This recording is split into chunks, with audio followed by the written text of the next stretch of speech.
नमस्कार दोस्तों, स्वागत है आपका अपने YouTube channel Dutch classes RBL पर। देखेंगे मित्रों, इससे पहले हमने आपको वर्णमाला से संबंधित हिंदी में 3 वीडियो में पूरी वर्णमाला को आपको समाहित करके दिया। उसी क्रम में एक कदम और आगे चलने का प्रयास किया जा रहा है और आज आपको टॉपिक से जोड़ते हैं, संधि टॉपिक से। इंपॉर्टेंट है, बेहद इंपॉर्टेंट है। देखा जाए हिंदी के पर्पज से तो ये आधार चैप्टर है।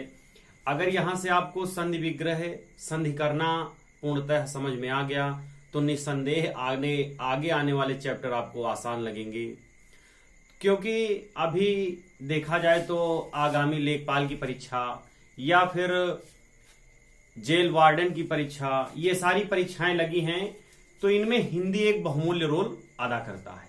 अभी देख लें या फिर आप देख लीजिए 2016 समीक्षा अधिकारी पुनः जो भी रद्द हो गया था वो है, उसमें भी आपको क्वेश्चन एक पूरा हिंदी का पेपर ही होता है।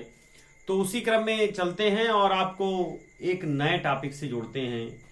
आप इस बात का विशेष ध्यान देना है कि जैसा हम पढ़ाएं बिल्कुल आप उसको एक बार केवल हमारी बात को फॉलो कर लीजिए। उसके बाद आप सीधे शब्द सुनते ही बता देंगे कि इसमें कौन सी संधि है और किस रूल के तहत ये टूट रहा है।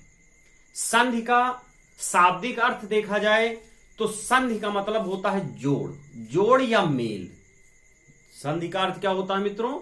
जोड़ या मेल। क्या होता है? जोड़ या मेल। अगर इसके हम विलोम की बात करें, संधि के विलोम की बात करें, तो संधि का विलोम जो होता है उसे क्या कहते हैं? विच्छेद कह देंगे आप या फिर विग्रह कह दीजिए, उससे भी बात आपकी बन जाएगी। अब इसमें देखते हैं, अगर आपसे कह दिया जाए संधि की परिभाषा बताइए, संधि की परिभाषा क्या कहती है, तो हमारे द्वारा जो हम बताते हैं उसको आप थोड़ा सा सुनेंगे।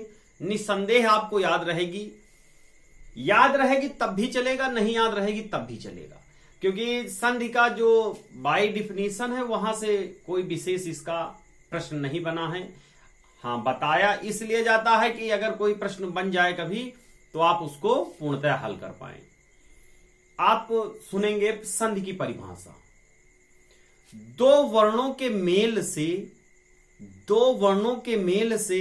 उत्पन्न विकार को संधि कहते हैं। विकार या बदलाव को क्या कहते हैं भैया? संधि कहते हैं। तो देखेंगे, आइए हम थोड़ा सा स्पष्ट करते हैं बात को। या फिर ये कह दिया जाए जैसे प्रथम पद और अंतिम पद। देखेंगे जब संधि होती है किसी शब्द में तो दो पदों में वो शब्द टूटता है। या कह दिया जाए कि किसी ये प्रथम पद के अंतिम वर्ण, चाहे वर्ण कह दिया जाए या फिर स्वर व्यंजन कुछ भी लगा जाए, प्रथम पद के अंतिम वर्ण द्वितीय पद के प्रथम वर्ण के मेल से जो विकार या बदलाव उत्पन्न होता है उसे संधि कहते हैं। जो विकार या बदलाव उत्पन्न होता है उसे संधि कहते हैं। उसे क्या नाम दिया जाता है भैया? जो विकार उत्पन्न होता है, विकार या बदलाव, उसको क्या कहते हैं? संधि कहते हैं। तो यह डिफिनीशन रही है, यहां पर विशेष प्रश्न नहीं बनना है। तो आइए संधि के आपसे प्रश्न बनता है कि संधि कितने प्रकार की होती है? संधि कितने प्रकार की होती है? तो आप बताएंगे मूलतः संधि 3 प्रकार की होती है। कितने प्रकार की होती है? 3 प्रकार की होती है। अब वो कौन कौन सी है? आइए, हमने एक चार्ट बना रखा है। अगर इस चार्ट को आप ध्यान रखेंगे तो निसंदेह कभी इससे कोई आपसे प्रश्न छूटेगा नहीं, या फिर आप इस बात को भूलेंगे नहीं। देखेंगे एक चार्ट हमने बना रखा है। संधि शाब्दिक अर्थ मेल, लिखना चाहे तो इधर विलोम में लिख लीजिए विच्छेद या विग्रह। अब देखेंगे उसके बाद संधि के हमने लिख दिए हैं कितने प्रकार होते हैं?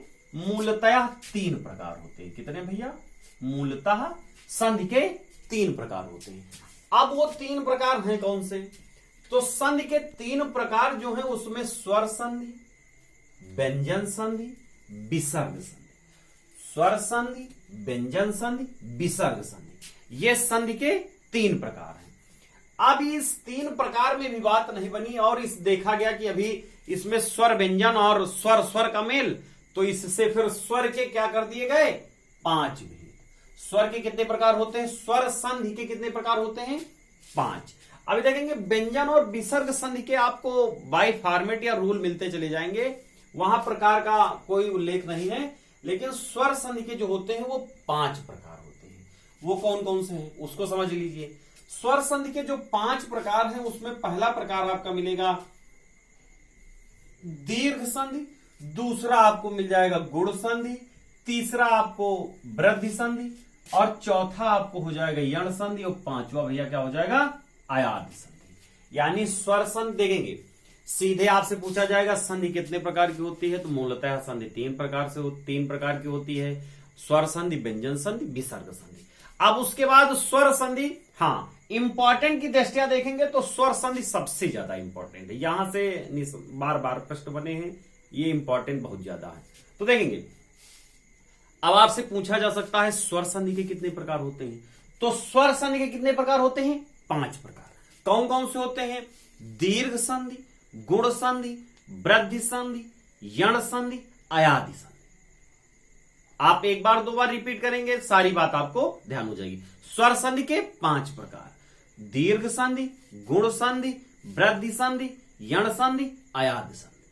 और संधि के कितने प्रकार, तो 3 प्रकार, स्वर संधि, व्यंजन संधि, विसर्ग संधि। ये आपका पूरा चार्ट ध्यान रखेंगे, इसमें एक भी बात आपको मिस नहीं होगी, और यहां से क्वेश्चन बार बार बने हुए।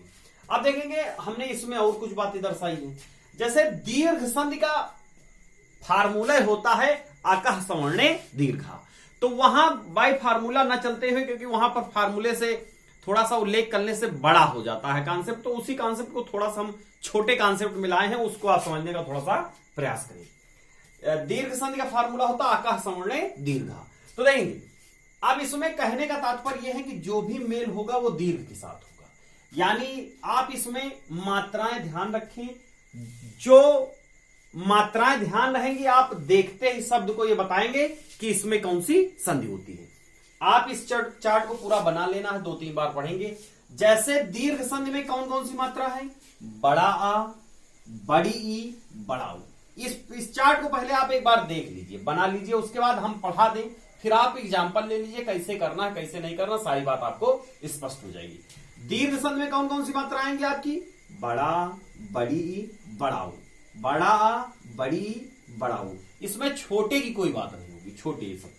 अब देखेंगे गुण संधि में क्या होगा, गुण संधि में ए, ओ, अर, इसे क्या कहते हैं अर, जो उड़ांका रा लगता है, ए, ओ, अर, ये गुण संधि में आपका भेद होगा।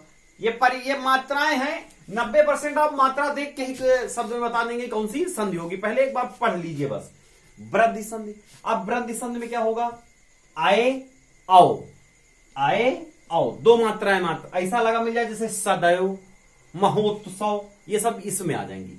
अगला देखेंगे ये, जैसे देखेंगे यण संधि, यण संधि में हमने बताया या, वा, रा। अब इसके आगे एक विशेषता हमने लिखी है, इसके आगे विशेषता क्या लिखी है भैया, ऐसे देखेंगे इसमें हमने लिखा आधा अक्षर, यानी कहने का तात्पर्य यण संधि उसमें होगी जिसमें या, वा, रा, इन शब्दों के आगे आधा अक्षर मिल जाएगा। जब आधा अक्षर मिल जाएगा तो कौन सी संधि हो जाएगी, यण संधि। या, वा, रा के आगे आधा अक्षर दिख जाएगा, 90%, 10% में विशेषता होती, वो आपको अभी एग्जाम्पल से जब कराएंगे तो सीधे बात बन जाएगी। यानी यण संधि में या, वा, रा के आगे आधा अक्षर, कुछ भी आधा मिलेगा। बात क्लियर, कौन सी संधि कही जाएगी, यण संधि।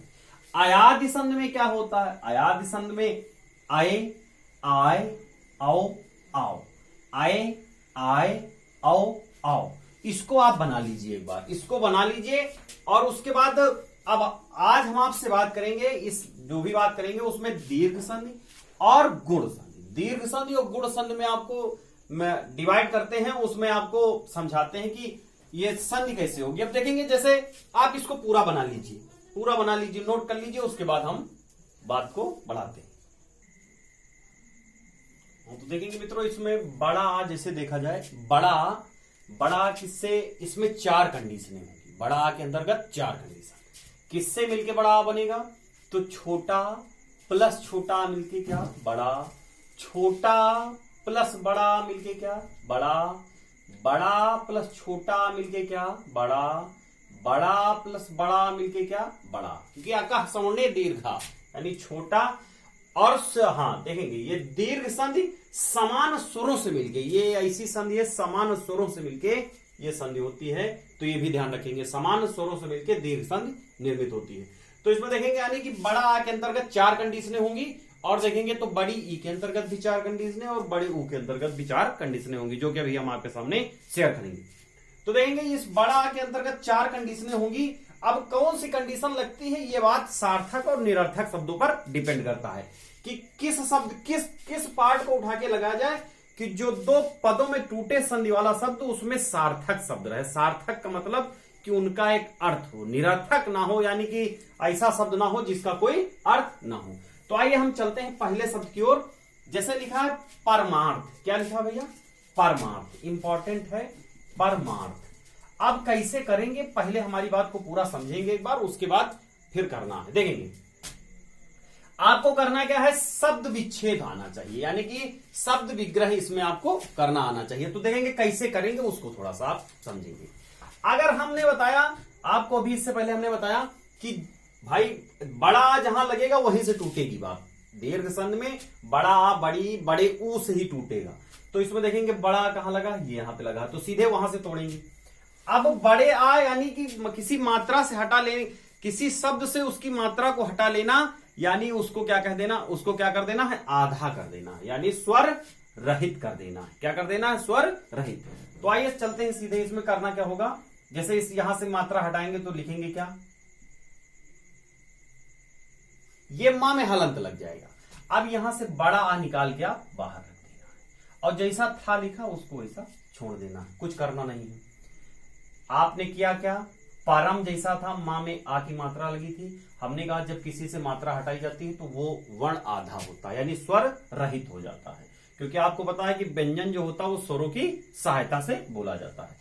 अब ये आ बड़ा आ गया है, अब इसमें से कौन सी कंडीशन लगा दी जाए कि ये शब्द सार्थक बन जाए। तो देखेंगे बड़ा यहां पर किससे मिलके बनेगा, अगर हम मान लेते हैं थोड़ी देर के लिए इधर भी छोटा रख दें और इधर भी, यानी पहले वाली कंडीशन रख दें तो हो जाएगा परम और क्या हो जाएगा अर्थ, यानी परम धन। अगर यहां बड़ा रख दिया जाएगा तो परमा, जो कि एक निरर्थक शब्द होगा। परम तो आप पढ़ते हैं, उसका अर्थ होता है चरम सीमा या परम। तो देखेंगे यानी कि इधर लगेगा क्या, आ लगेगा तो इसका हलंत हट जाएगा, यानी स्वर सहित हो जाएगा। तो ये शब्द बनेगा परम प्लस। अब ये शब्द क्या बनेगा, आगे आ लगेगा और था जैसा शब्द लिखा उसको छोड़ देना है, यानी क्या हो जाएगा परम धन अर्थ। ये आपकी संधि विच्छेद हो गया। आप इसको पूर्णतः 2-3 बार करके देखना है, इसको आप देखेंगे। आइए नेक्स्ट वाले हम उस पर चलते हैं। नेक्स्ट वाले 2-3 इसी तरह करके देखिए, 3 स्टेप में आप करेंगे संधि। आप संधि वाला शब्द देखते ही बता देंगे कौन सी संधि होगी। आइए दूसरा हम शब्द उठाते हैं पुस्तकालय। क्या लिखा है, पुस्तकालय।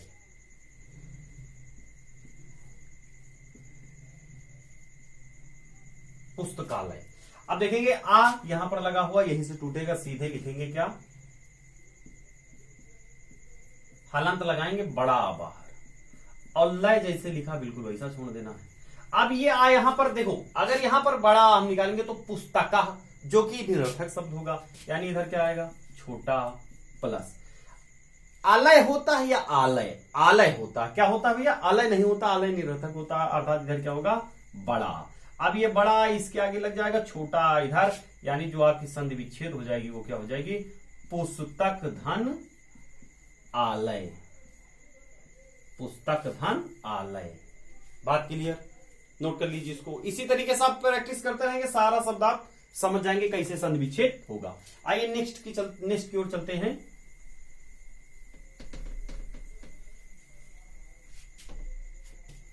देखेंगे शब्द लिखा नित्यानंद, वेरी इंपॉर्टेंट है नित्यानंद। आ जहां लगा हमने कहा टूटेगा वहीं लिख लीजिए, हलंत लगाया बड़ा आ बाहर, नंद जैसा लिखा वैसा तोड़ेंगे छोड़ेंगे। अब ये आ टूटेगा, नित्य होता है नित्या, तो नित्या नहीं होता नित्य होता, नित्य का मतलब प्रतिदिन, यानी इधर क्या आ जाएगा छोटा और इधर क्या चला जाएगा, बड़ा आनंद होता है, अर्थात हो जाएगा नित्य धन आनंद। आनंद। कुछ लोगों के मन में एक सवाल आ रहा होगा कि या व रा के आगे आधा अक्षर हमने बताया तो वहां पर यण संधि बताई है, लेकिन 10% केस में हमने बताया कि शब्दावली में विशेषता होगी। यहां अगर इससे तोड़ेंगे तो आप सार्थक शब्द नहीं बना पाएंगे। आप देखेंगे घर की HW घर पर। अगले एग्जाम्पल की ओर चलते हैं, नोट कर लीजिए इसको। आशा है कि आपको समझ में बात आ रही होगी। अगर कोई दिक्कत होती तो आप कमेंट में हमें जरूर बताएंगे। जैसे अगला शब्द है विद्यार्थी, कई बार पूछा गया है। विद्यार्थी, अब देखेंगे ये जो लिखा है ये आपके वर्णमाला में नहीं मिलता है। इसका मतलब है ये आधा दा और पूरा या है। इसका क्या मतलब होता है, चाहे इस शब्द को ऐसे लिख दिया जाए जी, विद्यार्थी, और करेंगे इसी से तो ज्यादा समझ में आ जाएगी, कोई ऐसी बात नहीं है। चाहे इससे कर लीजिए, देखेंगे क्या करेंगे, सीधे जहां से मात्रा लगी उसको वही तोड़ेंगे, यानी लिखेंगे ये हलंत लगा दिए बड़ा बार, जैसे लिखा शेष भाग वैसे लिख देना। अब ये आ टूटेगा, विद्य तो होता नहीं यानी आ, विद्या, इधर बड़ा आ। अर्थी या आर्थी, तो इधर बड़ा ना जाके इधर क्या जाएगा, आप देखेंगे आर्थी का मतलब होता है चाहने वाला, यानी विद्या को जो चाहता है, अर्थात कौन, विद्यार्थी। अर्थात इधर बात क्या जाएगी, छोटा आ। तो ये शब्द क्या बनेगा, विद्या धन अर्थी। ये आप इसको नोट करिए, नोट कर लीजिए। आइए नेक्स्ट की ओर चलते हैं।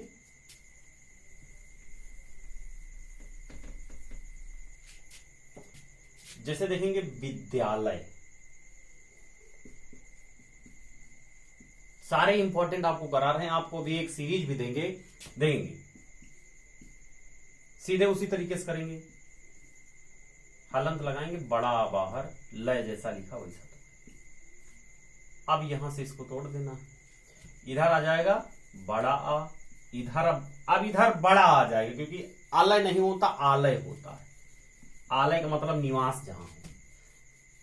ये हो जाएगा विद्या, ये आ जाएगा इसके बगल में लगे तो विद्या धन आलय, विद्या धन आलय, ये आपकी संधि हो जाएगी। नोट कर लीजिए। हाँ तो देखेंगे मित्रों, इसी दीर्घ संधि में आप अब ई बड़ी ई को तोड़ के देख लीजिए। बड़ी ई में भी अभी आ आपने बड़ा तोड़ा है, उसमें विचार कंडीशन। उसी तरीके बड़ी ई में देखेंगे छोटी प्लस छोटी मिलके क्या बड़ी, छोटी प्लस बड़ी मिलके क्या बड़ी, बड़ी प्लस छोटी मिलके क्या बड़ी, बड़ी प्लस बड़ी मिलके क्या बड़ी। ये चार कंडीशन आप ध्यान रखिए। अब चलते हैं पहले एग्जांपल की ओर। लिखा है शब्द रवींद्र, क्या लिखा है, रवींद्र। कैसे करेंगे देखेंगे, बड़ी जहां की मात्रा दिख जाएगी वहीं से टूटेगा, आप देखेंगे तो लिखेंगे हलंत लगाया बड़ी बाहर, चाहे बड़ी निकाल के ऐसे रख दीजिए, कोई ऐसी दिक्कत नहीं, जैसा लिखा वैसा आप छोड़ दीजिए। अब बड़ी किस में टूटेगी, रवि होता है कि रवि होता है, तो इधर आएगा क्या, छोटी, छोटी रवि होता है, सार्थक में रवि नहीं होता, रवि। इंद्र होता कि इंद्र होता है, तो इधर भी इंद्र होता है। इंद्र का मतलब भगवान या ले लिया जाएगा या श्रेष्ठ से लिया जाएगा, देखेंगे छोटी इधर तो हो जाएगा। अब ये शब्द जाएगा तो यहां लगेगा, अर्थात हो जाएगा रवि धन इंद्र, रवि धन इंद्र। आपका शब्द ये बन जाएगा रवि धन इंद्र। रविंद्र का क्या हो जाएगा, रवि धन इंद्र। अब संधि पूछी जाए तो क्या होगी, दीर्घ संधि। नोट कर लीजिए इसको। आइए नेक्स्ट एग्जांपल की ओर चलते हैं। जैसे लिखा है कविच्छा, क्या लिखा है भैया, कविच्छा। सीधे तोड़ लीजिए, बड़ी मात्रा दिख रही है, जिससे आप मात्रा हटाएंगे, मात्रा का मतलब होता है स्वर, स्वर हटाएंगे, स्वर रहित का मतलब आधा व्यंजन, देखेंगे आधा वर्ण, देखेंगे अभी जैसा लिखा वैसा छोड़ दिया है। अब इसको तोड़ लीजिए, तो कवि नहीं होता, कवि होता यानी छोटी। अब यहां पर इच्छा होता है या इच्छा होता है, इच्छा नहीं होता, इच्छा होता, अर्थात इधर क्या हो जाएगा, छोटी, अर्थात शब्द बनेगा काविधन इच्छा, काविधन इच्छा। नोट कर लीजिए, इच्छा नहीं होता, इच्छा होता है, सार्थक में इच्छा होता है। आइए नेक्स्ट एग्जांपल की ओर चलते हैं, कवीस। अगले एग्जांपल की ओर जाएंगे, कवीस। इसको देख लीजिए आप, सीधे तोड़ लीजिए, वाह में हलंत लगाएंगे, बड़ी बाहर सा अलग, बड़ी को तोड़ेंगे, छोटी ई, कवि धन। अब ईस छोटी नहीं होगा, इस नहीं होता, ईस होता है। ईस का मतलब क्या, ईश्वर से। और अब इसमें देखेंगे ये जाएगा इसके बगल में लग जाएगा, यानी शब्द बनेगा काविधन ईस, काविधन ईस, काविधन ईस। नोट कर लीजिए इसको। अगले एग्जांपल की ओर चलते हैं, आशा है कि आपको समझ में आ रहा होगा पूर्णतः। लिखा शब्द लक्ष्मीच्छा, लक्ष्मीच्छा। पुनः देखेंगे, बड़ी मात्रा दिख रही है, वहीं से तोड़ेंगे, हलंत लगा दीजिए इसमें, माँ में बड़ी बाहर, जैसा लिखा वैसा छोड़ेंगे। अब देखेंगे ये बड़ी टूटेगी तो लक्ष्मी छोटी नहीं, लक्ष्मी होता है, यानी बड़ी इधर। और इच्छा भी हमने बताया, इच्छा, इच्छा होता, इच्छा नहीं, यानी छोटी इधर, यानी हो जाएगा लक्ष्मी धन इच्छा, लक्ष्मी धन इच्छा। लक्ष्मी इच्छा का मतलब लक्ष्मी की इच्छा होती, जिसे लक्ष्मी की चाह। आइए नेक्स्ट की ओर चलते हैं, नदीस। अब बड़ी से इसको भी तोड़ दीजिए, यानी ये हो जाएगा नदीस। इंपॉर्टेंट है, पर्याय में भी आया है, समुद्र की पर्याय होती है। किसकी होती है भैया, समुद्र की। अब इसको तोड़ेंगे, बड़ी इधर आ जाएगा, क्योंकि नदी नहीं होता, नदी होता है, बड़ी, और इधर भी बड़ी हो जाएगा क्योंकि ईस में, यानी बनेगा आपका नदी धन ईस, अर्थात नदियों में श्रेष्ठ, यानी किसकी, समुद्र की। ये नदी धन ईस हो जाएगा। नोट कर लीजिए इसको। हाँ, तो देखेंगे मित्रों, इसी क्रम में बड़े ऊ को देखेंगे किससे मिलके बनता है। तो बड़े ऊ में भी आपकी चार कंडीशन, छोटा ऊ प्लस छोटा ऊ, छोटा ऊ प्लस बड़ा ऊ, बड़ा ऊ प्लस छोटा ऊ, बड़ा ऊ प्लस बड़ा ऊ, मिलके सब क्या बनता है, बड़ा ऊ। बात क्लियर। अब इसमें आप देखेंगे, एग्जाम्पल करके देखते हैं। तो जैसे शब्द लिखा भानुदय, क्या लिखा है, भानुदय। बड़ा ऊ दिख गया, जैसा बड़ा ऊ दिख जाए वहीं से तोड़ना हमने बताया। सीधे लिखेंगे क्या, ना से मात्रा हटाएंगे बड़े ऊ की, बड़ा ऊ जैसा लिखा वैसा लिख देना, चाहे ऐसे बना के लिख दीजिए, कोई ऐसी दिक्कत नहीं। और दय जैसे लिखा वैसे छोड़ दीजिए। अब ऊ टूटेगा किसमें, या तो ये कंडीशन होगी, या तो ये, या तो ये, या तो ये, इनमें से कोई एक होगी, जो सार्थक होगा वही सही होगा। तो देखेंगे बड़ा ऊ, अब इधर ये हलंत लगा हुआ है, इसको ध्यान रखना, हलंत का मतलब स्वर रहित, स्वर रहित। अब इधर आएगा छोटा ऊ प्लस छोटा ऊ, थोड़ी देर के लिए देखेंगे तो हो जाएगा भानु। अगर बड़ा ऊ लाते हैं तो भानु, भानु जो कि निरर्थक होगा, यानी लगेगा शब्द क्या, भान धन उदय। सार्थक उदय होता है, उदय नहीं। बात क्लियर। नोट कर लीजिए इसको, भानुधन उदय, भानुदय। नोट हो गया होगा संभवतः। नेक्स्ट की ओर चलते हैं। शब्द लिखा मृत्युपरांत,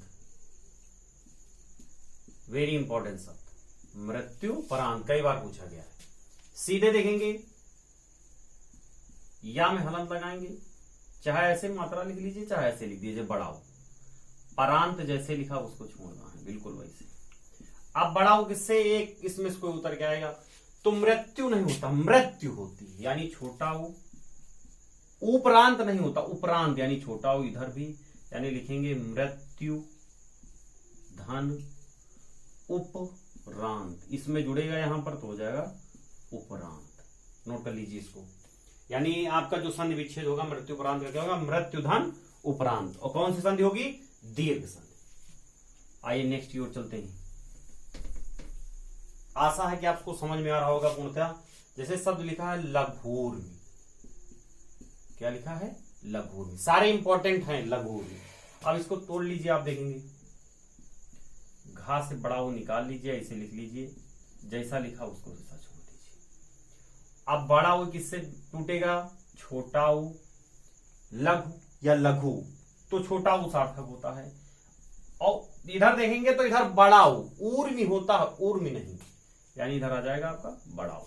यानी शब्द जो बनेगा वो बनेगा लघु धन ऊर्मी। ऊर्मी जो है आपकी वो तरंग की पर्यायवाची है, तरंग की पर्यायवाची है।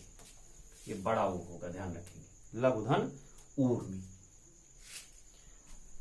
नोट कर लें इसको भैया। अगला देखेंगे वधूत्सव। वधूत्सव शब्द लिखा है वधूत्सव, तो इसको देखेंगे फिर यहां से तोड़ना है आपको, जहां बड़ा ऊ दिखे हलंत, बड़ा ऊ अलग, सौ जैसा लिखा बिल्कुल वैसा। अब ये बड़ा ऊ है, चाहे इसको ऐसे लिखे, कोई ऐसी दिक्कत नहीं इसमें, आप समझ लीजिए इसको। अब इसको तोड़ेंगे तो इधर आ जाएगा क्या? अब छोटा ऊ आएगा तो वधु। अगर वधु लिखना होता तो बड़े के साथ लिखते, वधु लिखते हैं, यानी यहां आ जाएगा बड़ा ऊ, वधु, वधु धन, इधर आपको छोटा हो जाएगा। यानी ये क्योंकि उत्सव नहीं होता, उत्सव होता है, यानी लिख दीजिए वधु धन उत्सव, वधु धन उत्सव। नोट कर ले इसको, समझ में आ रहा होगा, आशा है आपको। आइए नेक्स्ट की ओर चलते हैं। भूर्ध, क्या लिखा है? भूर्ध।